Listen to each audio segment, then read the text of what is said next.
Hello ladies and gentlemen, and welcome back to me, Dave Pumphouse, with the Colchester Kriegsspiel. We are resolving what I believe is our half 11 orders. Yeah, that sounds about right. I do worry about the Royalist forces. I chop and change my mind as to how this is gonna go per video. It's funny because the Royalists might get the message that Parliament is pulling back ever so slightly, because Barksted has ordered his 1 and 2 regiments here to fall back from the houses. I'd say that that's fairly wise, as he thought he wouldn't be able to damage them too much, being pike and shot, and then fortified in there with their firing slits and everything. So he's pulled them back. Now that leaves the Earl of Norwich sitting here with his Colonel Tilly and Colonel Gilbert, is it? Yeah, Gilbert. Still in fighting line and fighting shape. Now the last order was to pull back, but seeing these guys pull back, maybe they might stay where they are. But at the same time, he wants to kind of give an avenue of retreat. As an umpire, I do not know whether just to give George Lisle a chance to come through the head gate or make his way up to the Balkan gate. I think George Lisle might be abandoned if Lord Capell pulls out and George Lisle doesn't pull out. George Lisle seems to think he's going to hunker down in the houses, but it's pretty tough going. But I mean, fair's fair. I'll have him fall back a little bit. I'll have him fall back like that. Should buy him another 10 minutes just to give the order to get out of there and retreat. But hell, we might even force his hand, and if the cannons get a good shot on these buildings, we'll say some of them are catching fire. Thatched roofs, watland alb, matchlocks and bits of hay. It's not a good mix. So Barks's number 3 has come up here along with Major Coleman. He's threatening the flank of the Royalists. What's down here on this road here. We'll start rolling, and it's probably I'm going to try and keep it as short as possible. So Barks's regiment number 5 against Colonel Gilbert.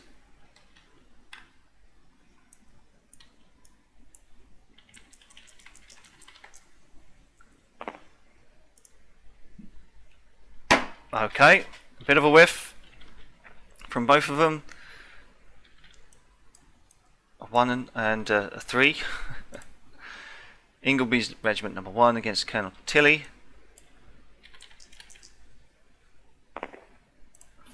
6 and a 3. Yeah, Colonel Tilly's getting beaten up now. Oof. Right. What we'll have is long range with Colonel 5. Actually, what was the range for these guys? Always got to check the range. It's about 120, 100, about 90. So Colonel Tilly's going to get hit up on. But we've got Colonel Farr here, who's going to give a couple of volleys against these two. I'm going to say he's still shooting at Barks's number 2, but it's long range. It probably won't have much of an effect. So that's a 4 and a 5 versus a 2. Fine, perfectly fine. George Lisle's regiment is going to fire on the Tower regiment. They've shot a 6 last time, and it's another 6. Tower regiment is getting beaten up. They're going to shoot back at George Lisle with a 6 as well. So it's coming backwards and forwards, and the cannons are going to shoot at, where's my 250 stick? There it is.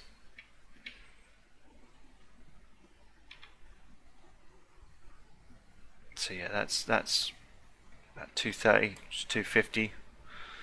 Is it going to be good effect or bad effect? It is bad effect with a 3. Okay, so not great damage, but over here, now I know Lord Capell wanted to push it, but from your last message, sir, what I'm going to do is I'm going to do you a favour.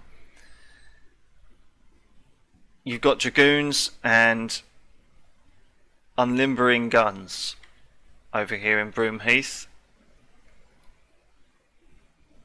I'm going to say Colonel Chester and Colonel Tuke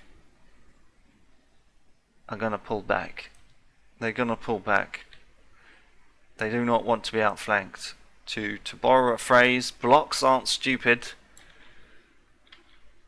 They have self-preservation in mind, and same goes for this cavalry. Now Lord Capell, he did order his cavalry that were running away to form up on his right flank and protect the infantry. Now these guys have had a hammering. They've lost, I told you, they were thin on numbers. They've lost 2/3 of everyone they've got. They're not going to fight to complete depletion. Yeah, they're not going to fight to the last man as much as you think they might, or much as you want them to. They have to have a little bit of self-preservation. So yeah, so what we'll do is we'll have Colonel Tuke and Chester retreat. I'll give them an effective volley back on the tower 1 and 2. So we'll have you guys against like that.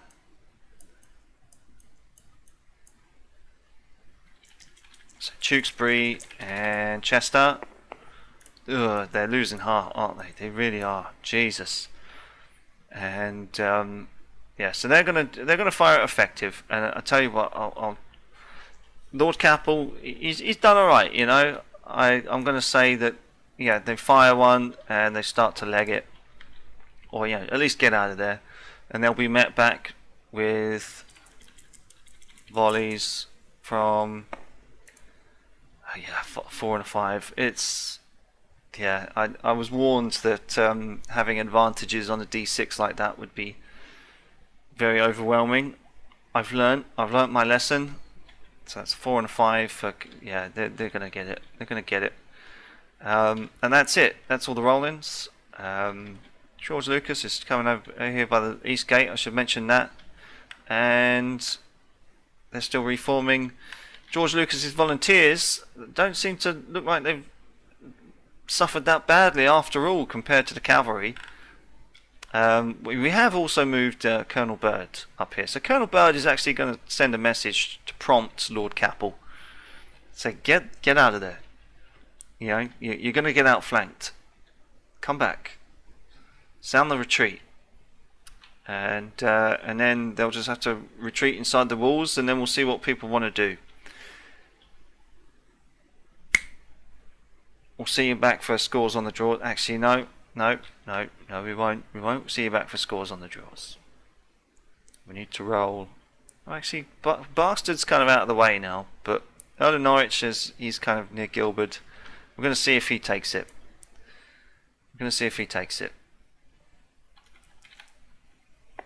Oh! He's dead. Those are the rules. Bye-bye, Earl of Norwich. Sorry, mate. Oh, shit. Well, bloody hell. So, going forward, that was these plays just keep getting bigger and bigger and bigger.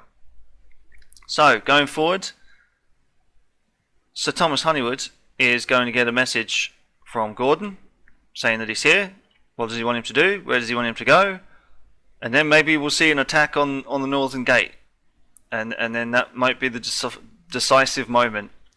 Tower Regiment and Delborough. I'm going to have to check on Delborough. see what he's up to. Tell him that, you know, infantry's falling back. What does he want to do? Town Regiment is that, you know, again, its wings have taken a bit of a clipping. But Lord Capell is certainly going to get a message from either Tilly or Gilbert saying, "Sir, the Earl of Norwich has fallen. Shot through the head by a stray musket ball. You're in command now. What do you want to do?" So George Lisle, we're going to have to get him out of there. Otherwise he's just going to have to hold up in these houses and get shot to pieces or something. I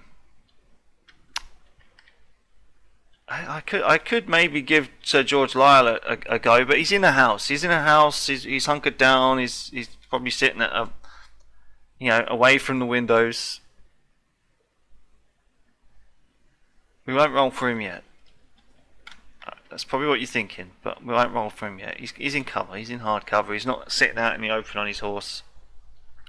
So yeah, that's it. You know, the Earl of Norwich, the head HQ, the commander-in-chief is dead, and yeah, this will be probably wrapped up after, you know, if we get an attack on the northern gate. We're coming more or less to the end now. I think I've had my fun.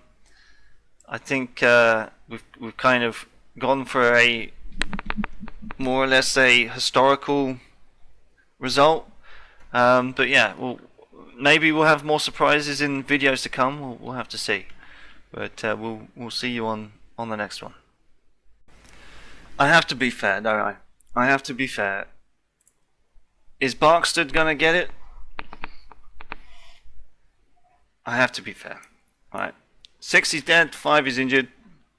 So 2, he's alright. Anyone else? No, everyone else seems to be alright. But the Earl of Norwich is dead.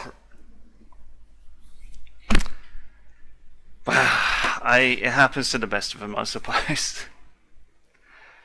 What can you do? Rolled a 6. There's the rules I made. I'm going to have to stick to them.